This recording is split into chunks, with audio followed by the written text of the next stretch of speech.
तो चलिए शुरुआत करते हैं सबसे पहली और प्रमुख खबर के साथ।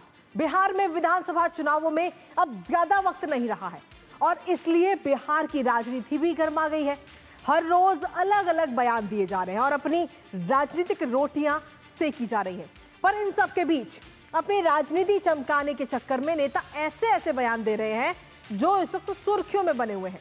बीते दिनों बिहार में नेता विपक्ष तेजस्वी यादव की तरफ से वक्त पर दिया गया बयान, जिससे सियासी गलियारों में काफी हल्ला मचा हुआ है। कल भारतीय जनता पार्टी के प्रवक्ता सुधांशु त्रिवेदी आरजेडी और तेजस्वी पर हमलावर होते हुए नजर आए और उसके बाद में अब आज गौरव भाटिया सीधे तौर पर निशाना साधते हुए नजर आए हैं आरजेडी और साथ ही तेजस्वी यादव पर और साथ ही लालू यादव पर। गौरव भाटिया ने तेजस्वी यादव को मौलाना तेजस्वी बताया और कहा कि आप शरिया शरिया करते रहिए, हम संविधान कहेंगे। आज न्यूज पंच में इसी पर करेंगे चर्चा अपने संवाददाता से, लेकिन उससे पहले आपको दिखाते हैं गौरव भाटिया ने तेजस्वी यादव पर हमलावर होते हुए क्या कुछ कहा है, वो आपको दिखाते पहले। तो वक्फ कानून पर यह घमासान इस वक्त नजर आया, जहां तेजस्वी यादव पर गौरव भाटिया की तरफ से तीखा हमला किया गया। तेजस्वी यादव को सीधे तौर पर मौलाना तेजस्वी गौरव भाटिया ने आज बताया है अपने प्रेस कॉन्फ्रेंस के दौरान, और कानून को असंवैधानिक बताना अराजकतावाद, ये बात गौरव भाटिया की तरफ से कही गई है। दरअसल जो बयान दिया गया था तेजस्वी यादव की तरफ से, उस बयान को लेकर ये पलटवार किया गया। साथ ही गौरव भाटिया ने पूछा कि क्या नवी फेल तेजस्वी अब सुप्रीम कोर्ट से भी ऊपर हो गए हैं, ये बात उनकी तरफ से कही गई वक्फ कानून को लेकर जो बयान दिया गया था। इसके साथ ही गौरव भाटिया ने कहा कि पाकिस्तान चले जाएं, बयान से अब विवाद और ज्यादा बढ़ गया है। ये बात गौरव भाटिया ने कही कि अगर आपको ज्यादा दिक्कत है तो आप पाकिस्तान जा सकते हैं, वहां पर शरिया कानून है। इसके साथ ही कहा कि अगर संविधान विरोधी बयान देंगे तो भारत में जगह बिल्कुल नहीं है। जो सिर्फ शरिया की बात करते हैं उन्हें पाकिस्तान चले जाना चाहिए, ये बात गौरव भाटिया ने कही और कहा कि ये समाजवादी नहीं है बल्कि नमाजवादी है। सिर्फ एक समुदाय को सशक्त करना चाहते हैं ये लोग, और इस तरीके के पूरा हमलावर होते हुए गौरव भाटिया नजर आए हैं। आइए आपको सुनवाते हैं गौरव भाटिया ने इसके अलावा और क्या कुछ कहा है। जो कानून संसद में पारित हुआ, माननीय राष्ट्रपति जी ने उसे स्वीकृति दी, वो कैसे कोई प्रदेश में, वैसे तो आप अगले 50 साल बिहार में सत्ता में आने वाले नहीं हैं, लेकिन क्या कोई प्रदेश की सरकार केंद्र के कानून को कूड़ेदान में डाल सकती है? तेजस्वी यादव जी, इतना अराजक रवैया आपका क्यों है? जंगल राज कैसा होता है?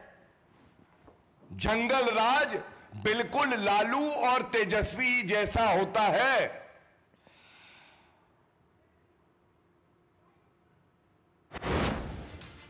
जंगल राज का जिक्र भी गौरव भाटिया ने किया और सीधे तौर पर हमलावर हुए, लेकिन इसके साथ ही आखिर तेजस्वी यादव की तरफ से क्या बयान दिया गया था वो एक बार आपको दिखाते हैं। दरअसल उन्होंने सीधे तौर पर कहा था कि अगर हमारी सरकार आती है तो वक्फ एक्ट जो है, वक्फ कानून, वो कूड़ेदान में जाएगा।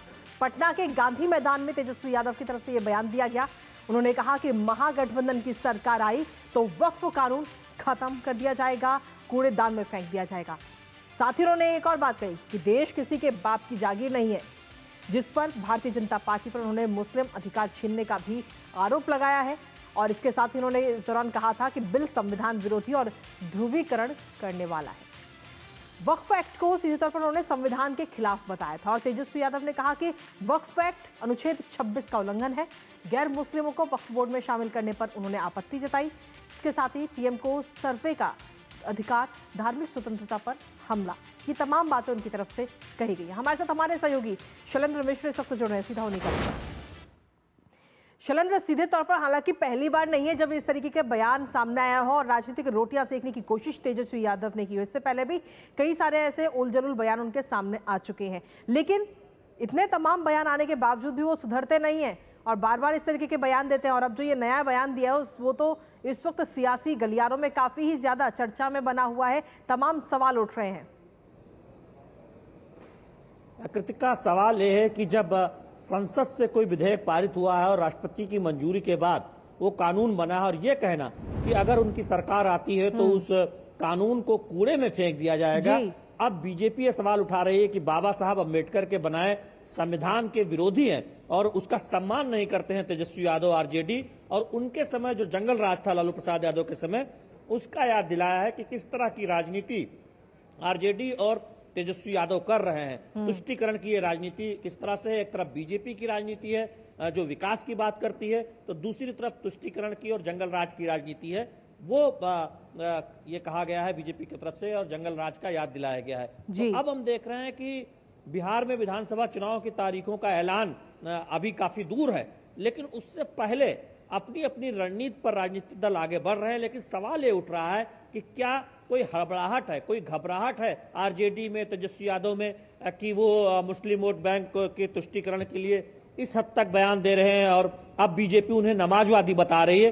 क्योंकि जब संविधान का सम्मान नहीं करने की बात बीजेपी कह रही है, तेजस्वी यादव पर आरोप लगा रही है, तो फिर सवाल ये उठता है कि इससे पहले भी हमने देखा था कि जब देश भर में सीए को लेकर कुछ लोगों ने एक माहौल बनाने की कोशिश की थी। अब आरजेडी ने इस तरह से जो बयान दिया कि कूड़े में फेंक दिया जाएगा वक्फ संशोधन कानून, तो ये सवाल उठता है कि आखिर ये किसका तुष्टीकरण करना चाह रहे हैं, और तुष्टीकरण की पराकाष्ठा पर संविधान का सम्मान भूल गए हैं आरजेडी, लालू प्रसाद यादव और इंडी गठबंधन के जो सहयोगी हैं। इसीलिए बीजेपी इस तरह का हमला कर रही है और नमाजवादी बता रही है समाजवादी की जगह पर। उनका कहना है कि परिवारवाद की पार्टी है, परिवार से बाहर अध्यक्ष के बारे में कल्पना भी आरजेडी नहीं कर सकती। अगर हम देखें शैलेंद्र, तो हमने एक तस्वीर वो भी हमारे सामने आई थी जब प्रधानमंत्री नरेंद्र मोदी जब पार्लियामेंट पहुंचे थे तो दंडवत प्रणाम किया था, क्योंकि लोकतंत्र का मंदिर संसद भवन को कहते हैं। लेकिन वहीं दूसरी तरफ संसद भवन से पारित होने वाले कानून को डस्टबिन में फेंकने की बात की जाती है। क्या सिर्फ राजनीतिक रोटियां सेकने के लिए इस तरीके के बयान दिए जाते हैं, या सिर्फ कुछ लोगों का जो वोट बैंक है उसको साधने के लिए इस तरीके के बयान दिए जा रहे हैं? देखिए, बहुत स्पष्ट है, बीजेपी का यह आरोप है कि ये मुस्लिम तुष्टीकरण है, या अल्पसंख्यक तुष्टीकरण है। उसी वजह से इस तरह का बयान आरजेडी, तेजस्वी यादव और इंडी गठबंधन के जो सहयोगी हैं वो समय समय पर देते रहते हैं और विरोध के नाम पर विरोध करते हैं। जब संसद में चर्चा के बाद, बहस के बाद, जेपीसी में जाने के बाद ये विधेयक पारित हुआ, राष्ट्रपति की मंजूरी के बाद कानून बना, फिर इस पर इस तरह से कहना कि अगर प्रदेश में सरकार आती है तो कूड़े में फेंक दिया जाएगा, जबकि सब जानते हैं कि संसद से पारित कोई कानून कोई राज्य सरकार उस तरह से उसको लागू नहीं करने का ऐलान नहीं कर सकती, उसके पास ऐसी कोई शक्ति नहीं होती। फिर ये एक तरह से तुष्टीकरण ही है कि आप एक खास वर्ग का तुष्टीकरण करना चाहते हैं। और वहां पर भी जब उसमें सुधार की बात इस संशोधन कानून के जरिए कही गई है, तो फिर आप उस पर चुप क्यों है? इससे पहले भी बीजेपी याद दिला रही है कि देखिए, जब 3 तलाक पर रोक की बात आई थी तब यही दल चुप थे, तुष्टीकरण की राजनीति कर रहे थे। सीए को लेकर जब सरकार आगे बढ़ी और हमने देखा कि जब एक विधेयक आया तब किस तरह से भ्रम फैलाने की कोशिश की गई। अब बीजेपी ये कह रही है कि सांप्रदायिक राजनीति दरअसल आरजेडी कर रही है और तुष्टीकरण की पराकाष्ठा तो कर ही रही है। फिलहाल सीधे तौर पर देखें तो बिहार विधानसभा चुनाव में अब ज्यादा वक्त रहा नहीं, और ऐसे में राजनीतिक दल अपनी सियासी रोटियां सेकने का पूरी तरह से काम कर रहे हैं और ऐसे उलझुल बयान भी देते हुए नजर आ रहे हैं। फिलहाल बहुत बहुत शुक्रिया शैलेंद्र, तमाम जानकारी और अपडेट्स हमारे साथ साझा करने के लिए।